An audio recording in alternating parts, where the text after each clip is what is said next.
Imagine being a diabetic and being forced to choose between paying rent or paying your monthly $300 insulin payments that you absolutely cannot live without. My brother is a type 1 diabetic, and even though my family is well off, it is still difficult to make his monthly insulin payments. High dollar insulin affects hundreds and thousands of people around the world, and we need to do what we can to lower the prices. Today I'll be discussing how insulin prices affect people, the statistics of insulin prices over the years, and what we can do to lower the prices. First are some examples that I found from a website on April 20th, 2020 on rightcarealliance.com. 21-year-old Jessamiah Skyer has had diabetes since he was 10 years old.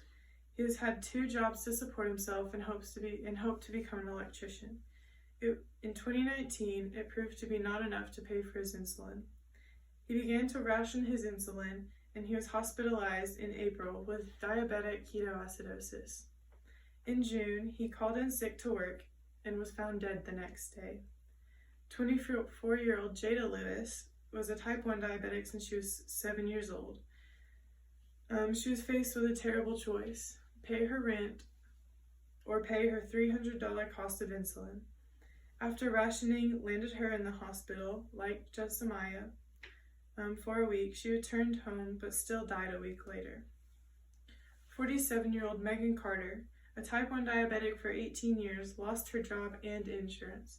She struggled to afford her insulin, which was over $800 a month. She resorted to NPH insulin at Walmart, which was unpredictable and was not compatible with her body at all. She died on Christmas Day in 2018. These traumatic stories occur every day to loved ones and families all around the world. We need to start being more aware of this. Next, I will explain the statistics of insulin prices. According to singlecare.com on April 29th, 2020, in 2012, the average cost of insulin per diabetic patient was $2,864 per year. By 2016, it had risen to $5,705 per year. Today, one vial can cost around $250, and some people need at least 6 vials per month. In addition to that, many diabetics need more supplies like syringes, which can be $15 to $20 for 100, test strips, which can be $25 to $60 for 50, most diabetics needing between 1 to 10 per day, and pumps. Pumps can be around $6,000 plus another $300 for batteries.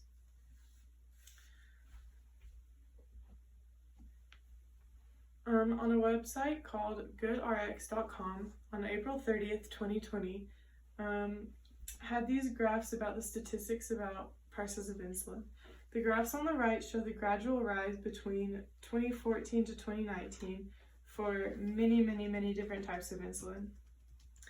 These charts on this side show prices per unit and per vial or pen for many different types of insulin as well. For example, my brother is a type 1 diabetic, and he uses a Humalog Quick Pen, which is $264 per pen. He goes through 8 pens per month. His long-acting unit, he uses Lantus Solastar pen. That is $168 per pen, and he goes through at least 3 per month. Now that we know the stories and how high insulin prices affect people and families all around the world, and we know the statistics of insulin prices, how can we take action? In the big picture, it's kind of hard to take action, but mainly we need to raise as much awareness as we possibly can. Something you can do right now is to sign a petition found on the American Diabetes Association. I accessed this on makeinsulinaffordable.org on April 30th, 2020. All you have to do is look up the website and sign up. In conclusion, many people are struggling to afford a drug that their life literally depends on. It is absolutely unacceptable that we are making people have to make these difficult choices that could lead to life or death. The American Diabetes Association said, "It's time to stand together and call for a change." More than 523,276 people have signed the petition to make insulin more affordable for everyone. Add your name today and you could save a life. Thank you. And this is my audience.